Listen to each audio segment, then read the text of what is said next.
The invitation arrived when the city was already asleep. Ion's phone buzzed softly on the nightstand, a dull vibration cutting through the quiet of his apartment.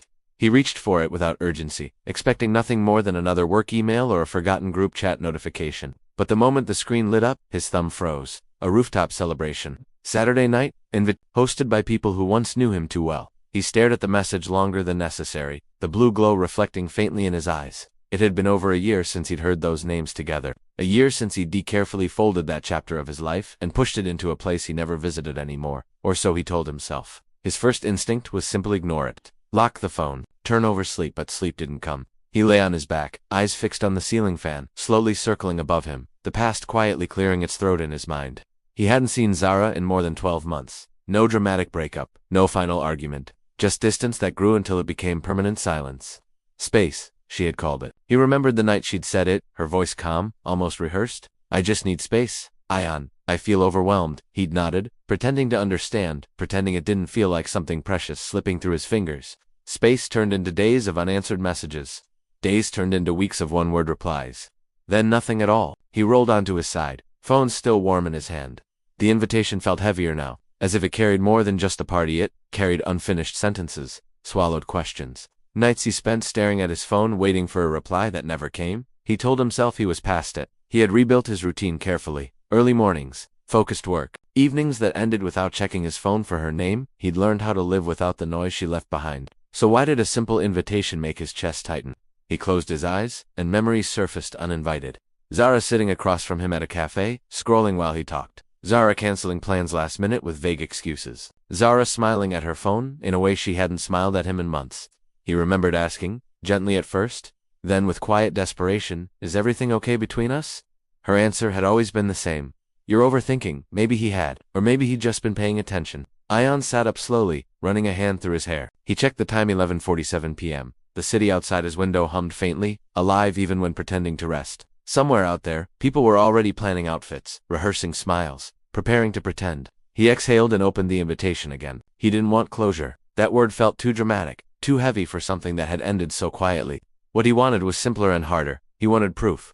Proof that he could stand in the same room as his past and not feel it pulling at him. Still, doubt whispered. Why go at all? Why reopen something that finally stopped hurting? Because avoiding it would mean it still mattered. He stood up, walked to the window, and looked down at the streetlights lining the road below. Once, he would have replayed conversations in his head, wondering what he could have said differently, how he could have held on tighter. But time had taught him something uncomfortable and freeing at the same time. Love that has to be chased is already leaving. He checked his reflection in the dark glass.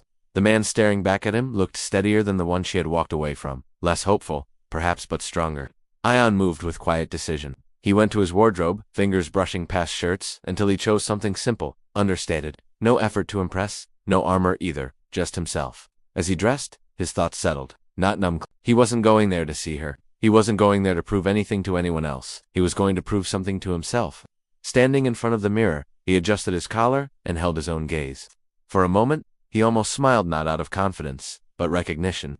I'm not the same man she left, he said softly, the words grounding him. He picked up his keys, turned off the lights, and stepped out into the night. The cool air met him like a quiet challenge, and as he walked toward his car, a strange calm settled in his chest. Whatever waited for him at that party, memories, mistakes, or truths, he was ready. Some invitations are meant to be ignored. This one, he knew, was meant to be faced. The elevator doors opened to a wash of sound and light. Music spilled out first low, smooth, carefully chosen to feel expensive. Laughter followed, bright and practiced, floating across the rooftop as if nothing in the world had ever gone wrong here. Warm lights traced the edges of the terrace, reflecting off glass tables and raised drinks, turning the night into something almost cinematic. The city stretched out below, glowing and indifferent, watching everything without judgment. Ion stepped out and adjusted his jacket, his movements unhurried. He didn't pause to take it all in. He didn't need to. He had been to places like this before, had once belonged in rooms where everyone smiled, even when they didn't mean it. A familiar face spotted him and waved. Ion returned the gesture, the smile coming easily. Someone clapped him on the shoulder, congratulated him on a recent project. Another asked how long he'd been in town. Small talk wrapped around him like background noise, harmless, forgettable.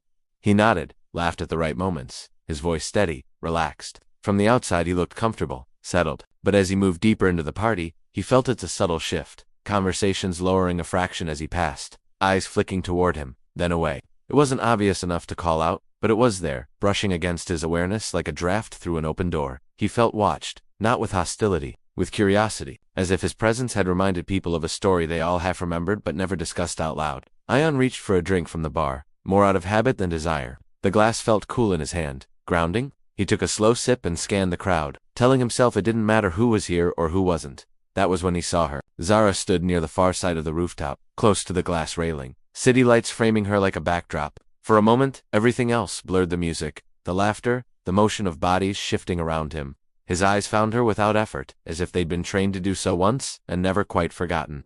She looked stunning. There was no denying it. Her hair fell effortlessly over her shoulders, her dress catching the light with every small movement. She laughed at something someone said, but the sound didn't quite reach her eyes. Her posture was composed, but there was tension there, subtle and unmistakable. Then her gaze lifted. Their eyes met across the room. The smile on her face faltered, not enough for anyone else to notice, but enough for him to see. Her fingers tightened around her glass. She didn't look away immediately. Instead, her eyes lingered on him, searching, measuring, as if she were trying to read something that used to come naturally. Once, she had looked at him differently. The memory surfaced without warnings. Ara leaning across a table, chin resting on her hand, watching him talk like he was the most interesting thing in the room. Zara smiling before he even finished a sentence. Zara looking at him with certainty, with ease. This look was not that. This look was uncertain, restless, almost nervous. Ion expected something to stir inside him. A rush of emotion. Anger? Maybe regret? A familiar ache tightening his chest? But nothing came. The realization landed slowly, and when it did, it unsettled him more than pain ever had. He felt no pull toward her, no urge to look away, no need to hold her gaze longer than necessary. She was just there, part of a life he no longer lived. He took another sip of his drink, his expression unchanged. Across the rooftop, Zara's attention drifted briefly, then returned to him again, as if drawn back despite herself. Her smile didn't fully come back this time. Instead, she shifted her weight, said something to the people around her, and excused herself. Ion watched calmly as she set her glass down. Watched as she took a breath, watched as she turned in his direction and began to walk toward him. Zara stopped a few steps away from him, close enough that Ion could hear the soft clink of her bracelet as her hand shifted nervously at her side. For a brief moment, neither of them spoke. The music filled the space between them, steady and indifferent, as if it had no interest in what this meeting meant.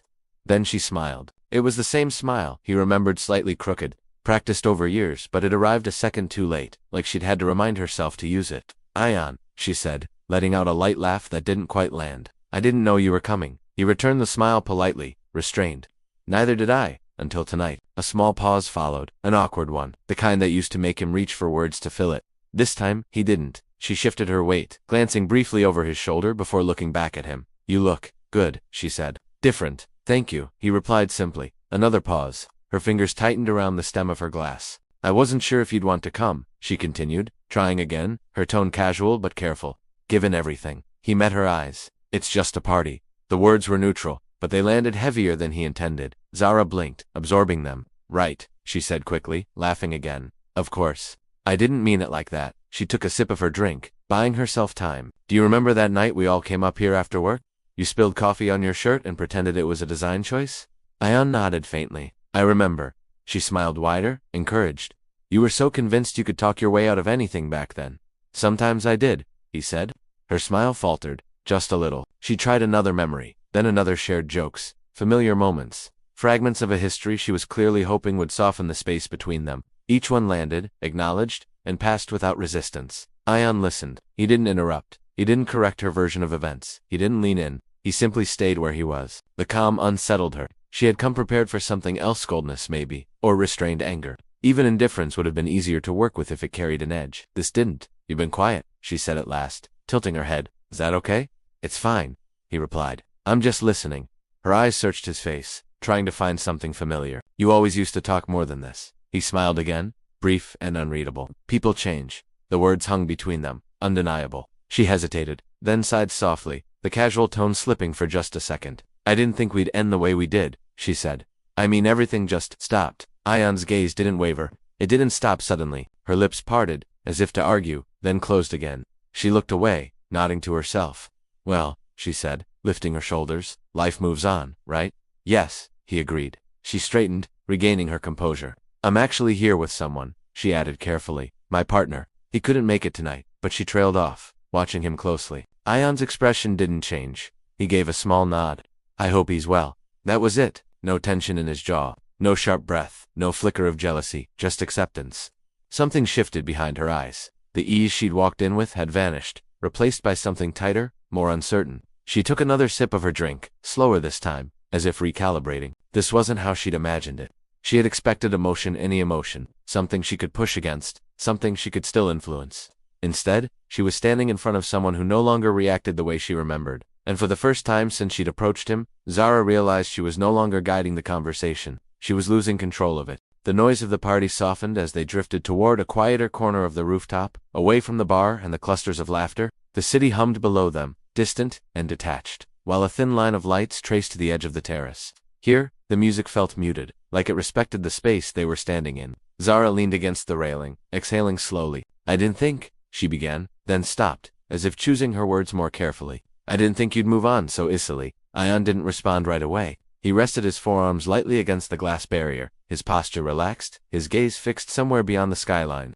The word easily echoed in his mind, pulling memories forward without permission. Nights stretched long and restless, his phone glowing at 2 a.m. Messages typed, erased, re-typed, calls that went unanswered. The quiet ache of watching her drift toward someone else emotionally while still calling him hers. He remembered the way she'd suddenly become protective of her phone.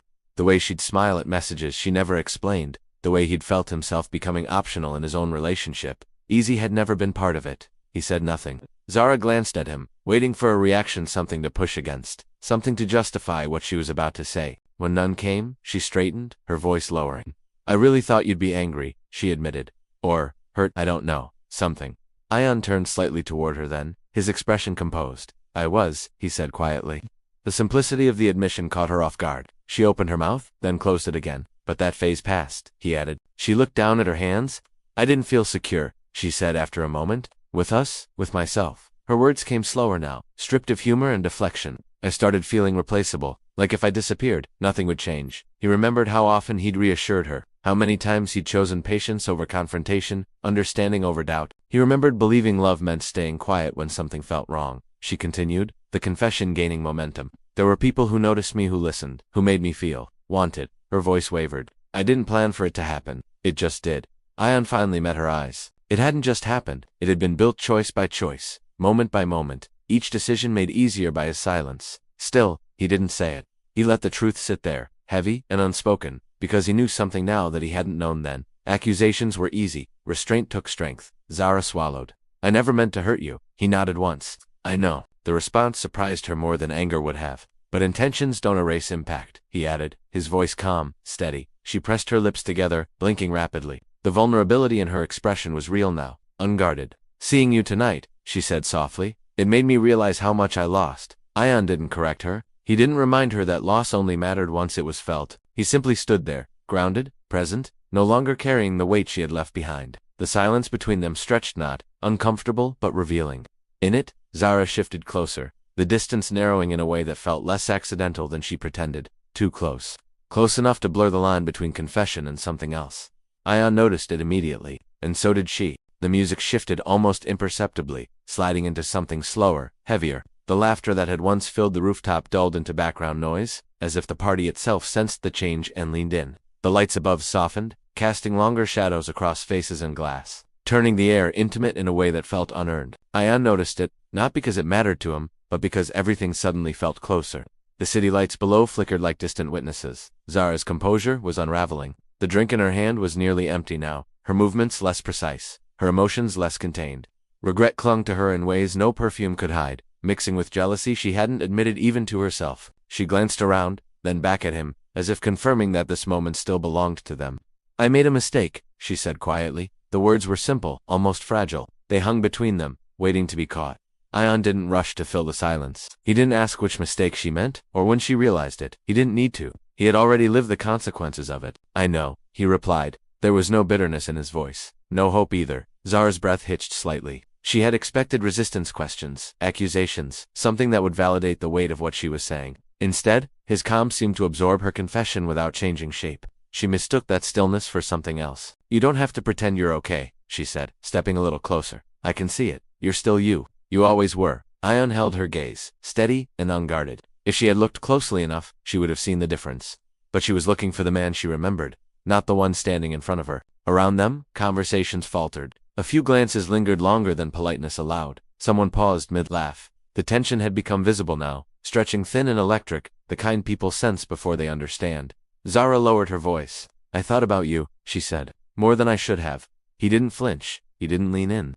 He simply listened, present but untouched. To her, that silence felt like permission. Her hand lifted, tentative at first, fingers brushing the air between them before settling against his arm. The contact was light, almost testing, as if she expected him to pull away or pull her closer. He did neither. The absence of reaction convinced her she was right, that beneath his calm was the same longing she'd left behind. The music swelled just slightly, a coincidence too perfect to ignore. The rooftop seemed to hold its breath. Zara moved closer, her voice dropping to a whisper. "I don't think it was ever really over." Ayan remained still. Her fingers tightened. The space between them closed, inch by inch, slow enough to feel deliberate, inevitable. And then her lips began to move closer to his. For a fraction of a second, everything slowed.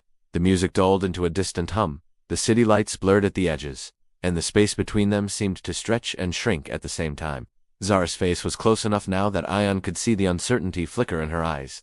The hesitation she ignored because she needed this moment to mean something. Her lips brushed the air where his should have been. It was brief, impulsive, public, and it never landed. Ayan stepped back, not abruptly, not with force, but with a calm precision that stopped the moment without breaking it. His movement was gentle, almost respectful, as if he were setting something fragile back in its place. He didn't raise his voice. He didn't say her name in warning. He didn't ask what she was doing. Instead, he smiled. It wasn't a smirk. It wasn't cruel. It was quiet and composed. The kind of smile that comes from understanding rather than victory. A smile that said he saw her clearly, knowing that he was already somewhere else. Zara froze. Confusion rippled across her face first. Her brows drew together, lips parting slightly as if she were about to say something, to explain, to correct what had just happened. Then realization followed, sharp and unforgiving.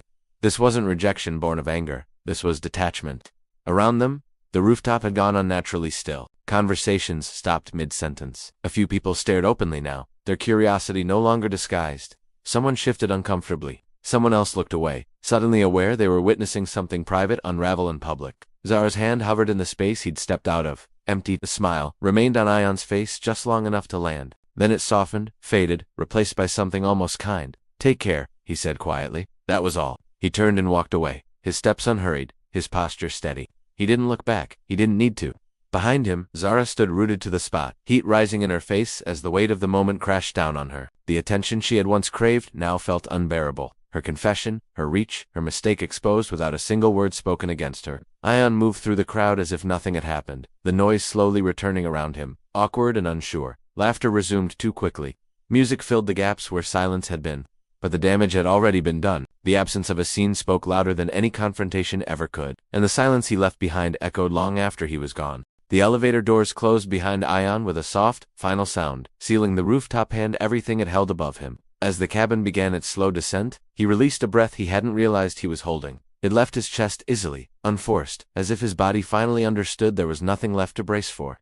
For the first time that night, the air felt light. He stepped out into the quiet lobby and pushed through the glass doors, the cool night breeze meeting him halfway. The city moved around him without pause, cars passing, lights changing, strangers laughing somewhere down the street, life uninterrupted. He stood there for a moment, hands in his pockets, grounding himself in the present. The memories tried to rise out of habit. Late nights waiting for a reply, conversations replayed until the words lost their meaning. That hollow feeling of loving someone who was already halfway gone. But instead of crashing into him, the images softened, blurred at the edges, and then quietly faded. He realized then that he didn't need a final conversation. He didn't need explanations or apologies, neatly wrapped in honesty. Closure wasn't something another person could give him. He had already taken it. Above him, on a rooftop he no longer occupied, Zara was still standing where he'd left her, exposed not by accusations, not by raised voices, but by her own choices. There were no words he could have spoken that would have landed harder than the silence he gave her. No argument could have stripped the moment down to its truth more effectively than her reaching for someone who had already let go. Ayan didn't feel satisfaction in it, only clarity. He walked toward his car, each step steady, unburdened. He thought about how easily the night could have gone differently, how reacting, confronting, demanding answers might have fed the same cycle that once drained him, how anger would have kept him tethered to something that no longer deserved his energy. Calm had done what conflict never could. It had ended the story without adding another chapter of pain. He understood now that dignity wasn't passive. It was active restraint, a choice made in moments where emotion begged to take control. Walking away hadn't been weakness, it had been the loudest answer he could give. As he started the engine, the city lights reflected across the windshield like moving constellations. He felt no urge to look back at the building, no curiosity about what was happening upstairs. That curiosity belonged to someone else now. Loss? he realized, wasn't always about what you were left without. Sometimes it was about what you were finally free from. Ion drove off into the night, calm settling deep in his chest. He knew, without a doubt, that he had won, and he hadn't needed to fight at all. The night had settled around him like a quiet companion, as Ion parked his car on an empty street. He stepped out and let the cold air wash over him, breathing it in slowly, deliberately, as if inhaling every lesson the evening had taught him. For the first time in a long while, he felt truly untethered from the past, from expectation, from the weight of someone else's choices. He thought about what had just happened, about the moments that had once threatened to pull him back into old patterns. He thought about how easy it would have been to snap, to argue, to let anger or desire dictate his response. And then he remembered the calm he had chosen instead, the deliberate stillness that had spoken louder than any words. Love without boundaries invites betrayal, he whispered to himself, feeling the truth settle in his chest. He remembered the nights of chasing, of hoping, of begging for recognition that had never come. That was the lesson etched into every memory. Caring without limits does not guarantee loyalty. Emotional reactions, he realized, gave power away. The people who expect drama, they feed on it. They expect a storm, a scene, a reaction that confirms their significance. He had given none of that. Instead, he had walked away silently, intentionally, reclaiming his own power. Sometimes, walking away is the strongest answer. It wasn't easy. He wouldn't lie about that. Every step toward the exit, every heartbeat, as she reached for him, had tested him. But it was necessary. Because some victories aren't about winning someone back. They're about winning yourself. And now, Ion turned his attention outward, imagining the reader standing where he once stood entangled in emotion, caught between reaction and restraint. He spoke as if to them, softly but with conviction. Have you ever stayed calm while someone expected you to break? Have you ever lost someone not because you didn't love them, but because you respected yourself? It's not easy, it's not quick, but it is powerful. If this story felt too real, share it with someone who needs to remember their worth. Let them see that dignity is louder than drama, and sometimes the strongest choice is the one that lets you walk away. He looked up at the sky, letting the city lights fade behind him, and for the first time in a long time, he felt complete not because he had reclaimed love, but because he had reclaimed himself.